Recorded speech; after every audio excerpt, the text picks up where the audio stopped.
ಈ ಹುಡುಗ ದೇಹದ ಅಂಗವೈಫಲ್ಯವಿದ್ದರೂ ಮೆಟ್ಟಿ ನಿಂತು ಡಾಕ್ಟರೇಟ್ ಪದವಿ ಪಡೆದ ಪಿ ಶಿವಕುಮಾರ್. ವೀಕ್ಷಕರೇ, ಈಗ ನೀವು ನೋಡ್ತಿರುವಂಥದ್ದು ಶಿವಕುಮಾರ್ ಅವರ ತಾಯಿ ಶಿವಮ್ಮ ಅಂತೇಳಿ. ಬಾಲ್ಯದಿಂದಲೂ ಕೂಡ ಬಹಳಷ್ಟು ಜೋಪಾನವಾಗಿ ಇಲ್ಲಿ ತನಕ ಕಾಪಾಡ್ಕೊ ಬಂದಿರುವಂತ ತಾಯಿ. ಹಾಗಾಗಿ ಅವ್ರು ಏನ್ ಹೇಳ್ತಾರೆ ಕೇಳೋಣ. ನಾವು ಕೂಲಿ ಕಂಬಳ ಮಾಡಿ ನಮ್ಮ ಮಗನ ಇಲ್ಲಿ ಗಂಟೆ ಓದಿಸಿವಿ. ಇನ್ನು ಅವನ್ಗ ಏನ ಒಂದ ವ್ಯವಸಾಯ ಮಾಡಿ ನಮ್ಗೆ ಅಣ್ಣಗ್ ದಾರಿ ತರ ಮಾಡಿ ನೀವು ಕೊಡ್ಸಿ.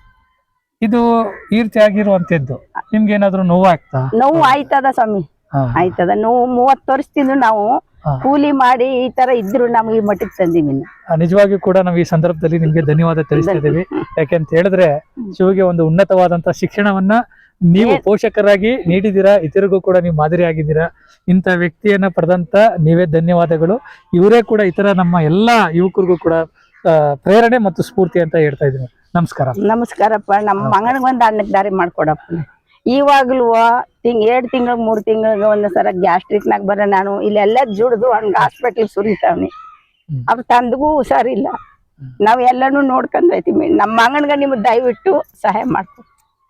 ಆಯ್ತಮ್ಮ, ಇದನ್ನ ನೋಡ್ತಾ ಇರ್ತಾರೆ, ಖಂಡಿತವಾಗಿಯೂ ಕೂಡ ಇದಕ್ಕೆ ಸ್ಪಂದಿಸ್ತೀರಿ ಅಂತ. ವೀಕ್ಷಕರೇ, ನಿಮ್ಗೆ ಏನಾದ್ರು ಸ್ಪಂದಿಸ್ಬೇಕು, ಏನಾದ್ರೂ ಸಹಾಯ ಮಾಡ್ಬೇಕು ಅಂತಿದ್ರೆ ಖಂಡಿತವಾಗಿಯೂ ಕೂಡ ತುಂಬಾ ಮಾಡೇ ಕೊಡ್ಬೇಕು. ನೀವು ಬೇಕಾದ್ರೆ ಎಲ್ಲಿ ಕರ್ರು ಬಂದು ನಿಮ್ ಸಹಾಯ ನಮಗ್ ಬೇಕು ಬಂದ್ ಮಾಡ್ಕೊಡ್ಬೇಕು. Thank you. Thank you. Thank you. ನಮಸ್ಕಾರ ವೀಕ್ಷಕರೇ, ಇಂದು ಚಾಮರಾಜನಗರದಲ್ಲಿದ್ದೇವೆ. ವಿದ್ಯೆ ಸಾಧಕನೇ ಸೊತ್ತೇ ಹೊರತು ಸೋಮಾರಿಯ ಸೊತ್ತಲ್ಲ ಅನ್ನುವಂಥ ಮಾತು ನಾವು ಕೇಳಿದ್ದೀವಿ. ಯಾರಿಗೆ ಆಗಿರ್ಲಿ ಓದಬೇಕು ಅನ್ನುವಂಥ ಒಂದು ತುಡಿತ ಇದ್ರೆ, ಹಂಬಲ ಇದ್ರೆ, ಆಸಕ್ತಿ ಇದ್ರೆ, ಯಾವುದೇ ಬಡತನವಾಗ್ಲಿ ಯಾವುದೇ ರೀತಿಯಾದಂಥ ಸಂದರ್ಭಗಳಲ್ಲೂ ಕೂಡ ಎದುರಿಸಿ ತನ್ನ ಗುರಿಯನ್ನ ತಲುಪುವಂಥ ಒಂದು ನಾವು ನೋಡ್ಬೋದು, ಒಂದು ಗುರಿಯನ್ನು ತಲುಪುವಂಥ ವ್ಯವಸ್ಥೆಯನ್ನು ನಾವು ನೋಡ್ಬೋದು. ಜೊತೆಗೆ ನಮ್ಮಲ್ಲಿ ಅನೇಕ ಅಡೆತಡೆಗಳು ಕೂಡ ಉಂಟಾದಾಗಲೂ ಕೂಡ ನಾವು ಶಿಕ್ಷಣವನ್ನು ನಾವು ನಿರ್ಲಕ್ಷ್ಯ ಮಾಡ್ತೀವಿ.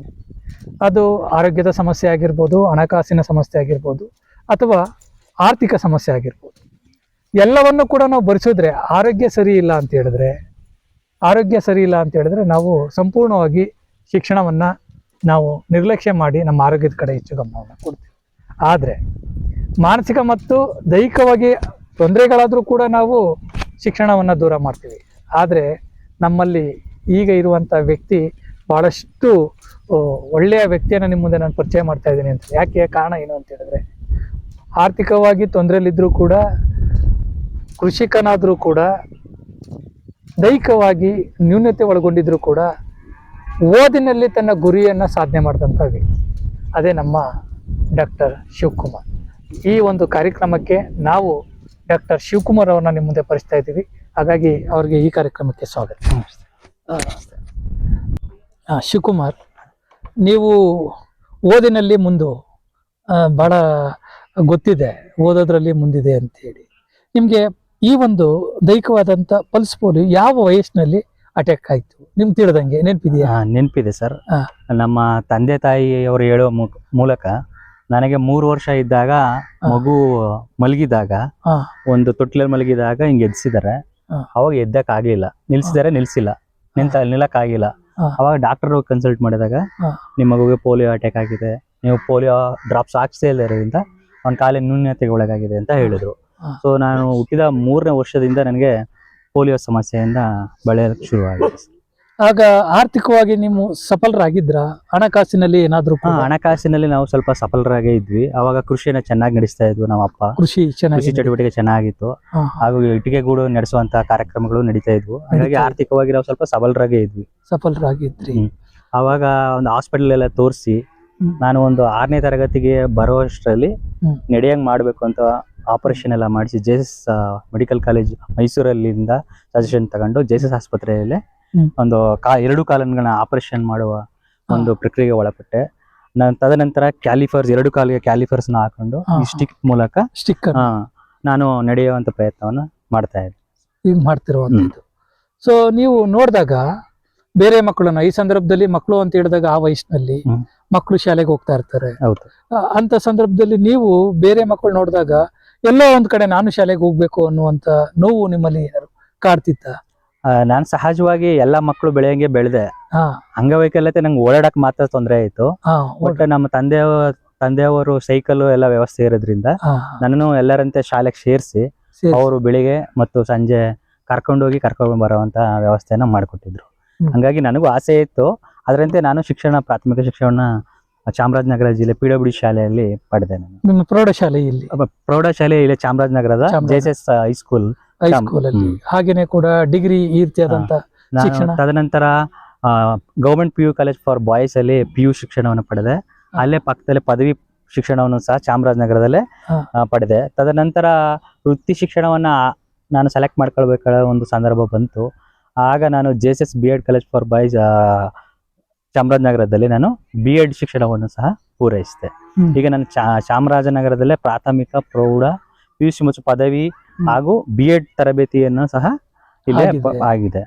ಈಗ ನನಗೆ ಒಂದು ಅನ್ಸುದ್ದೇನು ಅಂತ ಹೇಳಿದ್ರೆ, ಸಹಜವಾಗಿ ಕಾಲೇಜ್ ಹಂತಗಳಲ್ಲಿ ಎಲ್ಲ ಮಕ್ಕಳ ಜೊತೆನೂ ಓಡಾಡ್ತಾ ಇರ್ತಾರೆ. ನಿಮ್ಮ ಸ್ನೇಹದವರು ಅಥವಾ ನಿಮ್ಮ ಸಂಬಂಧಿಕರು ಅಥವಾ ನಿಮ್ಮ ಪೋಷಕರಾಗಿರ್ಬೋದು, ಅವರೆಲ್ಲರೂ ಕೂಡ ಹೇಗೆ ನಿಮ್ಗೆ ಬೆಂಬಲವಾಗಿ ನಿಂತ್ಕೊಂಡ್ರು? ನಾನು ಅಂಗವಿಕಲತೆಯನ್ನ ಮೆಟ್ಟಿ ನಿಲ್ಲಕ್ಕೆ ನನ್ನ ಸ್ನೇಹಿತರು ಮತ್ತು ನಮ್ಮ ತಂದೆ ತಾಯಿ ಅಥವಾ ಕುಟುಂಬದವರೇ ಕಾರಣ. ಯಾಕಂದ್ರೆ ಎಲ್ಲರಂತೆ ಇವನು ಸ್ಕೂಲ್ಗೆ ಹೋಗ್ಬೇಕು ಅಂತ ನ್ಯೂನತೆ ಇದ್ರು ಅವ್ರ ಸೈಕಲ್ ಅಲ್ಲೇ ಕಳಿಸಿ ಹೈಸ್ಕೂಲ್ ಆದಾಗ ನನಗೆ 3 ಚಕ್ರದ ಸೈಕಲ್ ನ ವ್ಯವಸ್ಥೆ ಮಾಡ್ಕೊಟ್ಟು ಸರ್ಕಾರದಿಂದ ಕೊಟ್ಟರು. ಸೊ ನಾನು ಸ್ವಾವಲಂಬಿಯಾಗಿ ಶಾಲೆಗೆ ಹೋಗೋದು ಬರೋದು ಇದನ್ನ ಶುರು ಮಾಡಿದೆ. ಸ್ನೇಹಿತರು ಅಷ್ಟೇ, ಸಹಪಾಠಿಗಳಾಗಿ ಹೊರಗಡೆ ಹೋಗ್ಬೇಕಾದ್ರೆ ಕರ್ಕೊಂಡು ಹೋಗೋದಾಗಿರ್ಬೋದು, ವಾಪಸ್ ಮನೆಗೆ ಬರ್ಬೇಕಾಗಿರೋದು. ಇದೇ ರೀತಿ ನನ್ನ ಕಾಲೇಜು ಮತ್ತು ಉನ್ನತ ಶಿಕ್ಷಣ ಪಡೆಯೋದಲ್ಲೂ ಸಹ ಸ್ನೇಹಿತರು ಪ್ರಮುಖವಾದ ಕೊಡುಗೆಯನ್ನು ಪ್ರಮುಖವಾಗಿ ಕಾರಣರಾಗ್ತಾರೆ. ನಿಮ್ಮ ಪದವಿ ಹಂತಗಳಲ್ಲಿ ಈಗ ನೀವು PUC ಆಯ್ತು, ಓಕೆ, ಪದವಿ ಹಂತಗಳಲ್ಲಿ ಕೂಡ ನೀವು ಆಯ್ಕೆ ಮಾಡ್ಕೊಂಡಂತ ಸಂದರ್ಭದಲ್ಲಿ ಒಂದು ಸ್ವಲ್ಪ ತಿಳುವಳಿಕೆ ಬಂದಿರ್ತದೆ. ಸೊ ಅಂತ ಸಂದರ್ಭದಲ್ಲಿ ನೀವು ಯಾವ ಭಾಗದಲ್ಲಿ ಓದ್ಲಿಕ್ಕೆ ಬಯಸಿದ್ರಿ? ನಾನು ಪದವಿಯನ್ನ ಕಲಾ ವಿಭಾಗವನ್ನ ಆಯ್ಕೆ ಮಾಡ್ಕೊಂಡೆ. HES ಹಿಸ್ಟ್ರಿ, ಎಕನಾಮಿಕ್ಸ್, ಸೋಷಿಯಾಲಜಿ ವಿಭಾಗವನ್ನ ನಾನು ಆಯ್ಕೆ ಮಾಡ್ಕೊಂಡು ಇಲ್ಲಿ ಹೆಚ್ಚಿನ ಸೌಲಭ್ಯ ಇಲ್ಲಿ ಚಾಮರಾಜನಗರದಲ್ಲಿ ಆ ಟೈಮಲ್ಲಿ ಇರಲಿಲ್ಲ. ನಾವು ಇರುವಂತ ಕಾಲೇಜಲ್ಲೇ ಅಟ್ಲೀಸ್ಟ್ ಶಿಕ್ಷಣವನ್ನ ಪಡೆಯೋಣ ಅನ್ನೋ ಉದ್ದೇಶಕ್ಕೋಸ್ಕರ ಕಲಾ ಮಾಧ್ಯಮವನ್ನ ಆರಿಸಿಕೊಂಡು ಸಮಾಜಶಾಸ್ತ್ರ ವಿಷಯದಲ್ಲಿ ಸ್ವಲ್ಪ ಆಸಕ್ತಿ ಜಾಸ್ತಿ ನನಗೆ. ಸಮಾಜದ ಬಗ್ಗೆ, ಸಮಾಜಶಾಸ್ತ್ರದಲ್ಲಿ ಹೆಚ್ಚಿನ ವಿಷಯವನ್ನ ಅಧ್ಯಯನ ಮಾಡ್ತೀವಿ. ಹಾಗೆ ಆ ವಿಷಯದಲ್ಲಿ ಸ್ವಲ್ಪ ಹೆಚ್ಚಿನ ಒಂದು ಅಂಕಗಳು ಬರಕ್ಕೆ ಶುರುವಾದವು. ಅದು ಉನ್ನತ ಶಿಕ್ಷಣವನ್ನು ಪಡೆಯೋಕೆ ಸಹಕಾರಿಯಾಯಿತು. ಇನ್ನು ನಿಮ್ಮ ಕುಟುಂಬಕ್ಕೆ ಬಂದ್ರೆ, ನಿಮ್ಮ ಕುಟುಂಬದ ಪರಿಚಯ ಹೇಗಿದೆ? ಸರ್, ನಾವು ಮೂಲತಃ ಕೃಷಿಕ ಕುಟುಂಬ. ಆವಾಗ ಸ್ವಲ್ಪ ಮಳೆ ಎಲ್ಲ ಚೆನ್ನಾಗಾಗ್ತಿತ್ತು. ನಾವು ಸ್ವಲ್ಪ ಪಂಪ್ಸೆಟ್ ವ್ಯವಸ್ಥೆಯನ್ನೆಲ್ಲ ಹೊಂದಿದ್ವಿ. ಹಂಗಾಗಿ ಕೃಷಿಯನ್ನ ಚೆನ್ನಾಗೇ ಮಾಡ್ತಾ ಇದ್ವಿ. ಒಂದು ಸಲ ಜಾಸ್ತಿ ಮಳೆ ಆಗೋದು, ಒಂದು ಟೈಮ್ ಮಳೆನೇ ಆಗದ ಕಾರಣಗಳಿಂದ ನಾವು ಕ್ರಮೇಣ ಕೃಷಿಯನ್ನ ಬಿಡೋಕೆ ಶುರು ಮಾಡಿದ್ವಿ. ಸೊ ಹಾಗಾಗಿ ಬಡತನದಲ್ಲೇ ಒಂದ್ ಸ್ವಲ್ಪ ನಮ್ಮ ಜೀವನ ಪ್ರಾರಂಭ ಆಯ್ತು. ತಂದೆ ತಾಯಿ ಕೂಲಿ ನಾಲಿ ಎಲ್ಲ ಮಾಡಿ ನನ್ನ ಒಂದು ಓದಿನ ಇದಕ್ಕೆ ತೊಂದರೆ ಆಗ್ಬಾರ್ದು ಅಂತ ಸಹಕಾರಿಯಾಗಿ. ಎಷ್ಟು ಜನ ಇದ್ದೀರಾ? ನಾವು 5 ಜನ ಮಕ್ಕಳು ನಮ್ಮ ತಂದೆ ತಾಯಿಗೆ. ಅದರಲ್ಲಿ ಪುಟ್ಟರಂಗಯ್ಯ ತಂದೆ, ತಾಯಿ ಶಿವಮ್ಮ, ಅವ್ರಿಗೆ ನಾವು 5 ಜನ ಮಕ್ಕಳು. ಅದರಲ್ಲಿ 5ನೇ ಮಗನೇ ನಾನು, ಕೊನೆಯವರು. 3 ಜನ ಅಕ್ಕಿಂದರು, ಒಬ್ಬ ಅಣ್ಣ. ಅವರೆಲ್ಲರೂ ಕೂಡ ಎಲ್ಲರೂ ಆರೋಗ್ಯವಾಗಿದ್ದಾರೆ, ಎಲ್ಲರೂ ಚೆನ್ನಾಗಿ. ನೀವು ಪ್ರೀತಿಯ ಮಗ ಅನ್ನುವಂಥದ್ದು ಇರ್ಲಿ ಸರ್. ಈಗ ಪದವಿಗಳಾದ ನಂತರ ಈಗ ಪ್ರಮುಖವಾದಂತ ಘಟ್ಟವನ್ನ ಬರ್ತದೆ. ಯಾಕೆಂತ ಹೇಳಿದ್ರೆ, ಮಾನಸಿಕವಾಗಿ ಯಾವುದೇ ವ್ಯಕ್ತಿಯು ಕೂಡ ಏನಾದ್ರೂ ತೊಂದರೆ ಆದಾಗ ಬಹಳಷ್ಟು ಡಿಫ್ರೆಸ್ಗೆ ಹೋಗ್ಬಿಡ್ತಾರೆ, ಬಹಳ ಚಿಂತನೆಗಳನ್ನ ಮಾಡ್ತಾರೆ. ನನ್ನ ಭವಿಷ್ಯವನ್ನ ಕಟ್ಕೋಬೇಕಾದ್ರೆ ಏನ್ ಮಾಡ್ಬೇಕಪ್ಪ ಅನ್ನುವಂಥದ್ದು. ಸೊ ನೀವು ಪದವಿ ಹಂತದಲ್ಲಿ ನಾನು ಉನ್ನತ ವ್ಯಾಸಂಗವನ್ನ ಮಾಡ್ಬೇಕು ಅನ್ನುವಂಥ ಛಲ ಯಾಕೆ ಬಂತು? ಸಹಜವಾಗಿ ಈಗ ಒಂದು B.Ed ತರಬೇತಿಯನ್ನು ಮುಗಿಸ್ತೆ, ಪದವಿಯನ್ನು ಮುಗಿಸ್ತೆ, ವೃತ್ತಿಪರ ಶಿಕ್ಷಣ ಮುಗಿಯಿತು. ಇನ್ನು ಮುಂದಿನ ಹೆಚ್ಚಿನ ವಿದ್ಯಾಭ್ಯಾಸ ಮಾಡ್ಬೇಕು ಅಂತ ನನ್ನ ತುಡಿತಾ ಇತ್ತು. ಹಾಗೂ ನಮ್ಮ ಪದವಿ ಹಂತದಲ್ಲಿ ನಮ್ಮ ಶಿಕ್ಷಕರೆಲ್ಲ ಹೇಳ್ತಾ ಇದ್ರು, ನಮ್ಮ ಉಪನ್ಯಾಸಕರೆಲ್ಲ PhD ಮಾಡಿ ಮೈಸೂರಲ್ಲಿ ಮಾನಸ ಗಂಗೋತ್ರಿಗೆ ಹೋಗಿ ಓದ್ಬೇಕು ನೀವೆಲ್ಲ ಅಂತ. ಸೊ ಆ ಒಂದು ಅಂಶ ನನ್ನಲ್ಲಿ ಗಾಢವಾದ ಪರಿಣಾಮ ಬೀರ್ತು ಅನ್ಸುತ್ತೆ. ಹಂಗಾಗಿ ನನ್ನ ಸ್ನೇಹಿತರೆಲ್ಲ ಉನ್ನತ ವಿದ್ಯಾಭ್ಯಾಸಕ್ಕೆ ಕೆಲವರು ಹೋದ್ರು. ಅವ್ರನ್ನ ಫಾಲೋ ಮಾಡಿ ನಾನು ಮಾನಸ ಗಂಗೋತ್ರಿಯಲ್ಲಿ MA ಸಮಾಜಶಾಸ್ತ್ರವನ್ನ ಅಧ್ಯಯನ ವಿಷಯನ ತಗೊಳಕ್ಕೆ ಒಂದು ಕಾರಣ ಆಯ್ತು, ದಾಖಲಾಯ್ತು. ಈಗ ಇದಕ್ಕೆ ಸರ್ಕಾರದಿಂದ ಸಿಗುವಂತ ಸೌಲಭ್ಯಗಳು ನಿಮ್ಗೆ ಸಮರ್ಪಕವಾಗಿ ಸಿಗ್ತಾ ಇದೆಯಾ? ಸರ್ಕಾರದಿಂದ ಸಿಗ್ತಾ ಇದೆ.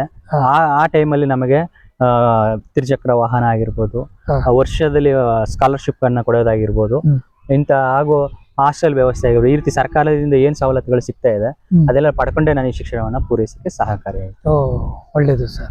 ಮತ್ತೆ ನೀವು B.Ed ಅನ್ನ ಮಾಡಿದ್ರಿ ಅಂತ ಹೇಳಿದ್ರಿ, ಅಂದ್ರೆ ನಿಮ್ಗೆ ಶಿಕ್ಷಕರ ವೃತ್ತಿ ಬಹಳಷ್ಟು ಇಷ್ಟ. ಹೌದು. ಸೊ ಹಾಗಾಗಿ ನೀವು ಆ ವೃತ್ತಿಯನ್ನು ಆರಿಸ್ಕೋಬೇಕಾದ್ರೆ ಮೂಲ ಕಾರಣ ಏನು? ಮೂಲ ಕಾರಣ ನಾವು ಪದವಿಯನ್ನೇ ಮುಗಿಸಿದ್ರೆ ಸಾಕಾಗಲ್ಲ. ಹಾ. ಅದು ಅಲ್ಲದೆ ಶಿಕ್ಷಕ ವೃತ್ತಿ ಅಂದ್ರೆ ಅದು ಪವಿತ್ರವಾದ ವೃತ್ತಿ. ಪವಿತ್ರವಾದಂತ ವೃತ್ತಿ. ನಾವು ಇನ್ನೂ ಒಂದ್ ಸ್ವಲ್ಪ ಜನಕ್ಕೆ ಒಂದು ಶಿಕ್ಷಣದ ಮಹತ್ವನ ಹೇಳ್ಬೋದು, ಅಥವಾ ಅದ್ರಲ್ಲಿ ಒಳ್ಳೆ ಸಮಾಧಾನಕರವಾದ ಒಂದು ವೃತ್ತಿಯನ್ನ ಉದ್ದೇಶದಿಂದ ಆ ಕ್ಷೇತ್ರವನ್ನು ಆಯ್ಕೆ ಮಾಡಿ. ಮತ್ತೆ ಸ್ನಾಕೋತ್ತರ ಪದವಿಯನ್ನ ಪಡೆದ್ರಿ ಅಂತ ಹೇಳಿದ್ರಿ, ಯಾವ ವಿಷಯವಾಗಿ ಅದರಲ್ಲಿ ಪಡೆದ್ರಿ? ನಾನು 2012ನೇ ಇಸ್ವಿಯಲ್ಲಿ ಮೈಸೂರು ವಿಶ್ವವಿದ್ಯಾಲಯಕ್ಕೆ MA ಸೋಷಿಯಾಲಜಿ ಸಮಾಜಶಾಸ್ತ್ರ ವಿಷಯದಲ್ಲಿ ಪದವಿಯನ್ನು ಪಡ್ಕೊಂಡೆ. ಸಮಾಜಶಾಸ್ತ್ರ ವಿಷಯದಲ್ಲಿ ಪದವಿಯನ್ನು ಪಡ್ಕೊಂಡೆ. ನೀವು ಎಲ್ಲ ಸಂಪೂರ್ಣವಾಗಿ ಅಲ್ಲೇ ವಸತಿ ನಿಲಯದಲ್ಲೇ ಇದ್ದು ಓದನ್ನ ನೀವು ಪ್ರಾರಂಭಿಸಿದ್ರ, ಮತ್ತೆ ಸ್ನಾಕೋತ್ತರ ಪದವಿಗಳನ್ನು ಕೂಡ ಪಡ್ಕೊಂಡಿದ್ದೀರಾ? ಹೌದು. Okay sir, fine. ಮತ್ತೆ ಕೊನೆಯದಾಗಿ ನಾನು ಹೇಳುವಂಥದ್ದು, ನೀವು ಡಾಕ್ಟರೇಟ್ ಅನ್ನ ಪಡ್ಕೋಬೇಕು ಅನ್ನುವಂತ ಛಲ ಯಾಕೆ ಬಂತು? ನಾನು ಶಿಕ್ಷಣವನ್ನ ಎಲ್ಲರೂ ಪಡೆಯುವಾಗ ನಾನು ಶಿಕ್ಷಣವನ್ನು ಪಡೆದಿದ್ದೆ ಅಷ್ಟೇ. ಬಟ್ ಅದಕ್ಕಿಂತ ಮಿಗಿಲವಾಗಿ ಏನಾದ್ರು ಮಾಡ್ಬೇಕು ಅನ್ನೋ ತುಡಿತ ನನ್ನಲ್ಲಿ ಇತ್ತು. ನನ್ನ ಈ ನ್ಯೂನತೆಯನ್ನ ಮೀರಿಸಿ ಅದಕ್ಕೇನಾದ್ರು ಒಂದು ಮೌಲ್ಯಯುತ ಸ್ಥಾನ ಕೊಡ್ಬೇಕು ಅಂತಂದ್ರೆ ಇನ್ನೂ ಉನ್ನತವಾದ ಶಿಕ್ಷಣ ಪಡಿಬೇಕು ಅನ್ನೋ ಗುರಿ ಇತ್ತು. ಆ ಉದ್ದೇಶಕ್ಕಾಗಿ ಪ್ರವೇಶಾತಿ ಪರೀಕ್ಷೆನ ಬರ್ದೆ. ತದನಂತರ ಉತ್ತೀರ್ಣನೂ ಆದೆ. ತದನಂತರ ಒಳ್ಳೆ ಮಾರ್ಗದರ್ಶನ ಹುಡುಕಿ. ನಿಮ್ಮ ಮಾರ್ಗದರ್ಶಕರು ಯಾರು? ಡಾಕ್ಟರ್ ಬಿ ಗುರುರಾಜ್ ಬೇಡೇಕರ್ ಅಂತ ಹೇಳಿ, ಅವರು ನಮ್ಗೆ ಮೈಸೂರು ವಿಶ್ವವಿದ್ಯಾಲಯದ ಅವರು ಉಪನ್ಯಾಸಕರು. ಅವರ ಮಾರ್ಗದರ್ಶನದಲ್ಲಿ ನಾನು ಮೈಸೂರು ನಗರದ ಮೇದಾರ ಸಮುದಾಯದ ಸಮಾಜಶಾಸ್ತ್ರೀಯ ಅಧ್ಯಯನ ಎಂಬ ವಿಷಯಕ್ಕೆ ಸಂಬಂಧಪಟ್ಟಂತೆ. ಮೇದಾರ ಸಮುದಾಯ, ಮೇದಾರ ಅಂದ್ರೆ ಏನು ಸರ್? ಮೇದಾರ ಅಂತಂದ್ರೆ ಇದು ಒಂದು ಟ್ರೈಬಲ್ ಕಮ್ಯುನಿಟಿ. ಕಾಡಿನಲ್ಲಿ ಬಿದಿರು ಥಿಂಗ್ಸ್ ನ ಯೂಸ್ ಮಾಡಿ ಮರೆ ಪುಟ್ಟೆ ಇನ್ನಿತರ ವಸ್ತುಗಳನ್ನ ತಯಾರು ಮಾಡುವಂತ ಒಂದು ಸಮುದಾಯನ ಮೇದಾರ ಸಮುದಾಯ ಅಂತ ಹೇಳ್ತೀವಿ. ಆ ಸಮುದಾಯ ಮೈಸೂರಿಗೆ ವಲಸೆ ಬಂತು. ನಗರದಲ್ಲಿ ಹೇಗೆ ವಾಸ ಮಾಡ್ತಾ ಇದಾರೆ, ಅವ್ರ ಸಮಸ್ಯೆಗಳೇನು, ಪ್ರಸ್ತುತ ಅವ್ರ ಸರ್ಕಾರದಿಂದ ಸವಲತ್ತುಗಳು ಅವ್ರು ಸಿಗ್ತಾ ಇದೆಯಾ, ಅವರಿಂದ ಏನ್ ತೊಂದರೆ ಆಗ್ತಾ ಇದೆ ಅವ್ರಿಗೆ, ಸರ್ಕಾರಕ್ಕೆ ಏನಾದ್ರು ಸಲಹೆ ಸೂಚನೆಗಳು ಕೊಡ್ಬೋದ ಅನ್ನೋ ಉದ್ದೇಶಕ್ಕೋಸ್ಕರ ಆ ಮೈಸೂರಿನ ನಗರದಲ್ಲಿ ವಾಸ ಮಾಡ್ತಕ್ಕಂಥ ಸಮುದಾಯವನ್ನ ನಾನು ಒಂದು ಅಧ್ಯಯನ ಕ್ಷೇತ್ರವಾಗಿ ಆಯ್ಕೆ ಮಾಡ್ಕೊಂಡ ಸಂದರ್ಭದಲ್ಲಿ ತುಂಬಾ ಅದಕ್ಕೆ ಸಮಯಗಳನ್ನ ಕೊಡ್ಬೇಕಾಗುತ್ತೆ. ಡೆಡಿಕೇಶನ್ ಅಂತ ಹೇಳ್ತೀವಿ, ಅದು ಓದಾಗಿರ್ಬೋದು, ಸಮಯ ಆಗಿರ್ಬೋದು ಅಂತ ಹೇಳಿ. ಅದು ಎಷ್ಟು ಅವಧಿಯ PhD ಗೆ ನೀವು ತಗೊಂಡ್ರಿ? ನಂದು ಪ್ರಸ್ತುತ 5 ವರ್ಷದ ಅವಧಿ. ಕೊರೋನಾ ಒಂದು ಎಫೆಕ್ಟ್ ಇಂದ 2 ವರ್ಷ ಮುಂದೆನೆ ಹೋಗ್ತು. ನಂದು ಒಟ್ಟು 7 ವರ್ಷಗಳ ಕಾಲ ನಿರಂತರವಾಗಿ ನಂದು ಸಂಶೋಧನೆಯನ್ನು ಕೈಗೊಂಡಿದ್ದು, ದೀರ್ಘವಾದ ಅಧ್ಯಯನಗಳನ್ನ ಮಾಡುವ ಸಂದರ್ಭ ಅನ್ನುವಂತೆ. ಈ PhD ಅನ್ನ ಮಾಡುವಂತ ಸಂದರ್ಭದಲ್ಲಿ ಅನೇಕ ಪ್ರಾಜೆಕ್ಟ್ಗಳನ್ನ, ಯೋಜನೆಗಳನ್ನ, ಅಥವಾ ಅದಕ್ಕೆ ಬೇಕಾದಂತ ಸೋರ್ಸ್ಗಳನ್ನ ನಾವು ಅದನ್ನ ಸಂಗ್ರಹಿಸುವಂತದ್ದು ಕೂಡ ಆಗ್ಬೇಕಾಗುತ್ತೆ. ಇಂಥ ಸಂದರ್ಭದಲ್ಲಿ ನಿಮ್ಗೆ ಯಾವ ರೀತಿಯಾದಂತ ಅನುಭವಗಳಾಗ್ತದೆ? ನನಗೆ ಮೊದಲನೇದಾಗಿ ಸಂಶೋಧನೆಯನ್ನ ಸೇರಕ್ಕೆ ಮತ್ತು ಮುಗಿಸಕ್ಕೆ ಪ್ರಮುಖವಾಗಿ ನನ್ನ ಸ್ನೇಹಿತರೆ ಕಡಿಮೆ ಸಂಖ್ಯೆ ಇರುವಂತದ್ದು, ವಲಸೆ ಬರುವಂತದ್ದು, ಅವ್ರನ್ನೆಲ್ಲ ಭೇಟಿ ಮಾಡ್ಬೇಕಾಗ್ತದೆ. ಅಲ್ಲಿನ ಸೋರ್ಸ್ ಅನ್ನ ತಗೋಬೇಕಾಗ್ತದೆ. ತುಂಬಾ ಸಮಯಗಳು ಅವ್ರ ಜೊತೆ ಕಳಿಬೇಕಾಗ್ತದೆ. ಇಂಥ ಸಂದರ್ಭದಲ್ಲಿ ನೀವು ಏನಾದ್ರು ಸಮಸ್ಯೆಗಳನ್ನು ಎದುರಿಸ್ತಾರ? ಸುಮಾರು ಸಮಸ್ಯೆಗಳನ್ನು ಎದುರಿಸ್ತೆ. ಆದ್ರೆ ನನ್ಗೆ ಪೂರಕವಾಗಿ ನನ್ನ ಸ್ನೇಹಿತರು ಎಲ್ಲಾ ರೀತಿಯ ಸಹಕಾರವನ್ನು ಇದ್ರು. ನಾನು ಫೀಲ್ಡ್ ಗೆ ಹೋಗ್ಬೇಕಾದ್ರೆ, ಇನ್ಫಾರ್ಮೇಶನ್ ಕಲೆಕ್ಟ್ ಮಾಡ್ಬೇಕಾದ್ರೆ, ಪ್ರತಿಯೊಬ್ಬರನ್ನ ಭೇಟಿ ಮಾಡ್ಬೇಕಾದ್ರೆ, ಹಾಗೂ ಗ್ರಂಥಾಲಯಕ್ಕೆ ಹೋಗಿ ಇನ್ಫಾರ್ಮೇಶನ್ ಕಲೆಕ್ಟ್ ಮಾಡ್ಬೇಕಾದ್ರೆ, ಹಾಗೂ ಒಂದು ಥೀಸಿಸ್ ರೆಡಿ ಆಗ್ಬೇಕಾದ್ರೆ ಟೈಪಿಂಗ್ ಆಗಿರ್ಬೋದು, ಕರೆಕ್ಷನ್ ಆಗಿರ್ಬೋದು, ಇನ್ನಿತರ ಎಲ್ಲಾ ಕೆಲಸಗಳಿಗೂ ನನ್ನ ಸ್ನೇಹಿತರು ಪೂರಕವಾಗಿ ನಿಂತರು. ಮುಖಾಂತರ ಎಲ್ಲಾ ಸಮಯಗಳಲ್ಲೂ ಆಗ್ಲಿಲ್ಲ ಅಂತಂದ್ರೆ ನಮ್ಮ ಸ್ನೇಹಿತರು ಮತ್ತು ನಾವು ಫ್ರೀ ಇರೋ ಟೈಮ್ಗಳಲ್ಲೇ ಒಂದ್ ಸ್ವಲ್ಪ ಅಡ್ಜಸ್ಟ್ ಮಾಡ್ಕೊಂಡು ಫೀಲ್ಡ್ ವಿಸಿಟ್ ಅನ್ನ ಮಾಡಿ ಮಾಹಿತಿಯನ್ನ ಕಲೆ ಹಾಕಿ ಒಂದು ಸಂಶೋಧನೆಯನ್ನ ಪೂರ್ಣಗೊಳಿಸ್ತೀವಿ. Fine sir. ಒಟ್ಟಾರೆ ಇದರ ನಡುವೆನೆ ಕೂಡ ನಿಮ್ಮ PhD ಪದವಿ ಮುಗಿಸಿ ಈಗ ಪ್ರಸ್ತುತ ಏನ್ ಮಾಡ್ತಾ ಇದ್ರಿ? ನಾನು 2023ರಲ್ಲಿ ನಾನು ಗೌರವ ಡಾಕ್ಟರೇಟ್ ಮೈಸೂರು ವಿಶ್ವವಿದ್ಯಾಲಯದಲ್ಲಿ ಪಡೆದೆ. ಮೈಸೂರು ವಿಶ್ವವಿದ್ಯಾಲಯದಲ್ಲಿ ಪೂರ್ಣಗೊಂಡಂತ ಅವಧಿ 2023 ಗೌರವ ಡಾಕ್ಟರೇಟ್ ಅನ್ನ ಪಡೆದಿದ್ದೀನಿ ಈಗ. ಅದ ನಂತರ ಮೈಸೂರು ವಿಶ್ವವಿದ್ಯಾಲಯದ ಸಂಜೆ ಕಾಲೇಜಿನಲ್ಲಿ 3.5 ವರ್ಷದಿಂದ ಅತಿಥಿ ಉಪನ್ಯಾಸಕನಾಗಿ ಸೇವೆಯನ್ನು ಸಲ್ಲಿಸ್ತಾ ಇದ್ದೇನೆ. ಅತಿಥಿ ಉಪನ್ಯಾಸಕರಾಗಿಯೂ ಕೂಡ ಈಗ ನೀವು ಸಲ್ಲಿಸ್ತಾ ಇದ್ದೀರಾ? ಓ, ಸೂಪರ್ ಸರ್, ಸೂಪರ್ ಸರ್. ಒಬ್ಬ ಸಮಾಜಶಾಸ್ತ್ರ ಉಪನ್ಯಾಸಕನಾಗಿ ಸಮಾಜಶಾಸ್ತ್ರ ಸಲ್ಲಿಸ್ತಾ ಇದ್ದೀನಿ. Okay sir, super. ವೀಕ್ಷಕರೇ, ಈಗ ನೋಡಿದ್ದೀರಾ ಶಿವಕುಮಾರ್ ಅವರು, ನಾವು ಎಲ್ಲ ಚೆನ್ನಾಗಿದ್ದು ಕೂಡ ನಾವು ಏನನ್ನೂ ಕೂಡ ಮಾಡ್ಲಿಕ್ಕೆ ಆಗ್ತಾ ಇಲ್ಲ. ನಮ್ಮ ಅದು ಬೇಜವಾಬ್ದಾರಿ. ಹಾಗಾಗಿ ಗುರಿಯನ್ನ ಗುರ್ತಾಗಿಟ್ಕೊಂಡ್ರೆ ಖಂಡಿತವಾಗಿಯೂ ಕೂಡ ಶಿವಕುಮಾರ್ ಅಂತ ಮಾದರಿ ವ್ಯಕ್ತಿ ನಾವು ಮುಂದೆ ತಗೊಂಡ್ರೆ ನಿಜವಾಗಿಯೂ ಕೂಡ ಮುಂದಿನ ದಿನಗಳಲ್ಲಿ ನಾವು ಕೂಡ ಏನಾದ್ರು ಸಾಧನೆ ಮಾಡ್ಲಿಕ್ಕೆ ಆಗ್ತದೆ. ಯಾಕೆಂತ ಹೇಳಿದ್ರೆ ಏನೇ ಕೂಡ ಕಷ್ಟಗಳಿದ್ರೂ ಕೂಡ ಅದನ್ನ ಎದುರಿಸಿ ನಿಲ್ಲಿಸಿ ಇವತ್ತು ಅಧ್ಯಾಪಕರಾಗಿ ಸಮಾಜಶಾಸ್ತ್ರ ವಿಭಾಗದಲ್ಲಿ ಸಂಜಯ್ ಕಾಲೇಜಲ್ಲಿ ಇವತ್ತು ಕೆಲಸ ಮಾಡ್ತಾ ಇದ್ದಾರೆ, ಕೆಲಸ ನಿರ್ವಹಿಸ್ತಾ ಇದ್ದಾರೆ ಅಂತ ಹೇಳಿದ್ರೆ ನಿಜವಾಗಿಯೂ ಕೂಡ ನಾವು ಮೆಚ್ಚಬೇಕಾಗಿರುವಂಥದ್ದು. ವಿಶೇಷವಾಗಿ ಅವ್ರಿಗೆ ನಾವು ಅಭಿನಂದನೆಯನ್ನ ಸಲ್ಲಿಸಬೇಕಾಗಿದೆ ಅನ್ನುವಂಥದ್ದು. ಹಾಗಾಗಿ ನಾವು ಈ ವ್ಯಕ್ತಿಯನ್ನ ತೋರಿಸಿರುವಂಥದ್ದು ನಮ್ಮ ಮಾನಸಿಕ ಸ್ಥಿತಿ ಮತ್ತು ದೈಹಿಕ ಸ್ಥಿತಿ ಯಾವುದೇ ಕಾರಣಕ್ಕೂ ಕೂಡ ಓದಿಗೆ ಅಡ್ಡ ಬರೋದಿಲ್ಲ. ಓದನ್ನು ನಾವು ಛಲವಾಗಿ ತಗೊಂಡ್ರೆ, ಶಿಕ್ಷಣವನ್ನು ಅದರಲ್ಲೂ ಕೂಡ ಉನ್ನತ ಶಿಕ್ಷಣವನ್ನು ತಗೊಂಡ್ರೆ ನಿಜವಾಗಿಯೂ ಕೂಡ ಈ ಸಮಾಜದಲ್ಲಿ ಒಬ್ಬ ಶ್ರೇಷ್ಠ ವ್ಯಕ್ತಿಯಾಗಿ ಶಿವಕುಮಾರ್ ರೀತಿ ನಾವು ಬದುಕನ್ನು ರೂಪಿಸ್ಕೊಳ್ಳಿಕ್ಕೆ ಸಾಧ್ಯ ಅಂತ ಹೇಳ್ತಾ, ಇಲ್ಲಿ ತನಕ ನಮ್ಮ ಜೊತೆ ಇದ್ದು ಕಾರ್ಯಕ್ರಮದಲ್ಲಿ ಪಾಲ್ಗೊಂಡು ತಮ್ಮ ಅನುಭವಗಳನ್ನು ಹಂಚ್ಕೊಂಡಿದ್ದೀರಾ. ನಿಮಗೆ ನಮ್ಮ ಕಡೆಯಿಂದ ಧನ್ಯವಾದಗಳು ಸರ್. ಧನ್ಯವಾದ. Thank you. Thank you.